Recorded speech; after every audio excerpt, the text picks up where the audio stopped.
Hello everyone, with the Albert Stars. Welcome to Check. This is my reaction to the Senators trade deadline. They made two trades, and we're going to go over both of them. So the first one, as you all know, was the big one with the Buffalo Sabres, where the Senators acquired Dylan Cozens, Dennis Gilbert, and a 2026 second-round pick in exchange for Josh Norris and Jacob Bernard-Docker. So I believe the Senators, and I'm just going to make this short and sweet. I think the Senators won this deal, and I'm just saying that because I'm a Senators fan. I know Sabres fans think they won the deal, but I think we are the winner of this trade, and it's not even close. I think Dylan Cozens is the best player in this deal. Obviously, he wasn't having the best of season so far.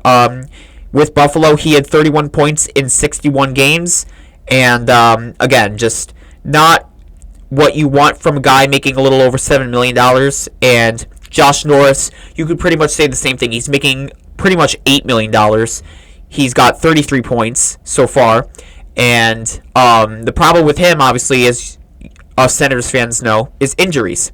Are you going to bank on him staying healthy for even 60 games a year? I don't even know, because between now and the rest of the regular season, you're going to need guys in your lineup. We can't afford any more injuries, and it just feels like Josh Norris would be one that would get injured. That's how I feel about it.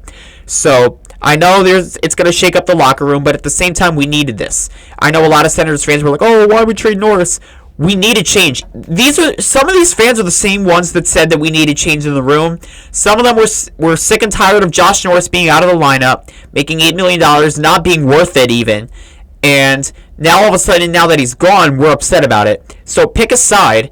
I'm on the side where this is a good trade. Dylan Cozens, nicknamed the workhorse from Whitehorse, and obviously he's got chemistry with Drake Batherson because they were at the World Championships together with Canada. So I personally like this trade for the Ottawa Senators more than I like it for the Sabres. For Jacob Bernard-Docker, it's just for an opportunity. He was never going to get the opportunity with us, and thankfully we were able to even get something. So we were able to ship him off to Buffalo, and I wish both of them good luck. And for Norris, if he can just stay healthy, then maybe Buffalo gets a decent end of the deal. Maybe it's a fair deal, but if he doesn't stay healthy, which I'm thinking is not going to happen because I'll believe it when I see it, I think the Senators are the winners in this deal, in my opinion. And besides, we do get the second-round pick. If anything, I think the Senators should be the ones sending out the second-round pick, but that's all right. We get it. But anyways, we're going to get to the second deal here, and that is with the San Jose Sharks. So this happened 27 seconds before the deadline at 3 o'clock Eastern. So 2:59 is when this deal happened, and Steve Staios was in the queue with GM of the Sharks, Mike Grier, for a while for this deal to get finalized. So let's just go through this one. The Ottawa Senators acquired Fabian Zetterlund, forward Tristan Robbins, and a 2025 fourth-rounder from the Sharks in exchange for Noah Gregor, Zach Ostapchuk, and a 2025 second-round pick. So that is a little bit more in this deal, obviously. There are some things that we need to talk about in here. We're going to start with the big guy in this deal, and that is Fabian Zetterlund. So Fabian Zetterlund, he has been pretty solid for the Sharks ever since he got there. He got there from the New Jersey Devils in the Timo Meier deal a couple years ago. I don't remember his point totals off the top of my head, but he has been very solid. So we're going to just talk about Fabian Zetterlund. He has 17 goals and 19 assists for 36 points, which he was fourth on the Sharks. He was a +8. So being a plus on the Sharks is very impressive in my opinion. He's 5'11", 220 pounds. So this guy is jacked. So we're going to get that in our top 9. And the 5-on-5 scoring, even for Dylan Cozens, is a lot better than what we had with Josh Norris. So off the bat there, I like it. And the Senators were one of the worst teams in the league scoring at 5v5. And Steve Staios clearly addressed that in both of these trades. Tristan Robbins was the 56th overall pick by the Sharks in the 2020 draft. He played 41 games with the San Jose Barracuda, which is the AHL affiliate of the Sharks. He had 7 goals, 18 assists for 18 points.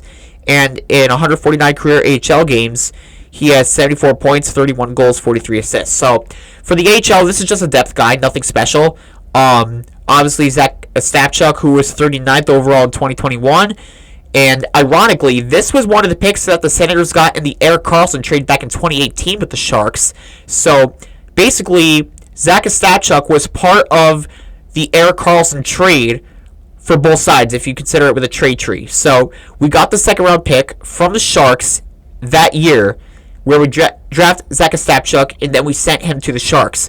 Personally, here, a lot of us know that the Senators' prospect pool is not good. It's one of the worst in the league because a lot of the guys graduated and they're in the NHL now. The thing with Ostapchuk is he's one of our better prospects, but at the end of the day, he's nothing more than a third liner if he does go to the NHL. And I do think he'll have a better opportunity with San Jose because, as most of you know, we have Tim Stützle, Dylan Cousins now, Shane Pinto, and whoever you want to put on that fourth line, even Ridley Gregg, even though he might be on the winger on the third line or wherever. Bottom line, the center depth for the Senators is pretty much filled out with those three guys in particular.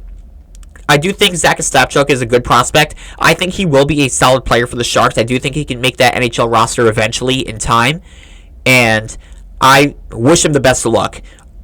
And another player going to the Sharks is Noah Gregor. He was a former Shark before going to the Leafs and then the Senators. Noah Gregor, who we signed in the offseason, who was just a depth guy for speed or whatnot. He wasn't anything special for the Senators, and even then he had an injury earlier in the year, so I feel like that's a guy that wasn't even going to get a contract with us in the offseason. So basically we're getting value from some of these guys, and then getting Zetterlund on top of that is even better. And then the Sharks also get a second round pick, which is this year, so not the second rounder we got from Buffalo. So with that, that's pretty much our trade deadline. So all in all, the second round picks cancel out. So basically what we acquired was Dylan Cousins, Fabian Zetterlund, Tristan Robbins, a fourth rounder, in exchange for Josh Norris, Jacob Bernard Docker, Zach Ostapchuk, and Noah Gregor. That's basically how I see it. The Senators improved. They were slight buyers because I think the Cousins-Norris trade was pretty much a hockey deal, and then the real one where we bought, in my opinion, was just that Fabian Zetterlund deal, which wasn't a super huge ad, but a very sneaky ad in my opinion. I think Steve Staios really did awesome this trade deadline, and in my opinion, with the four teams in the hunt for a wild card spot, which is the Rangers, Blue Jackets, Red Wings, and the Senators, I think he did the best of all four GMs. Obviously, the Rangers got JT Miller, they got Carson Soucy in there, they traded out Riley Smith. The Red Wings making one trade for Mrazek and Craig Smith with the Blackhawks for Joe Veleno, and the Blue Jackets getting Luke Kunin from the Sharks. I think we definitely did the best of all those teams, but I'm looking forward to seeing how this translates onto the ice, and that's all I have here.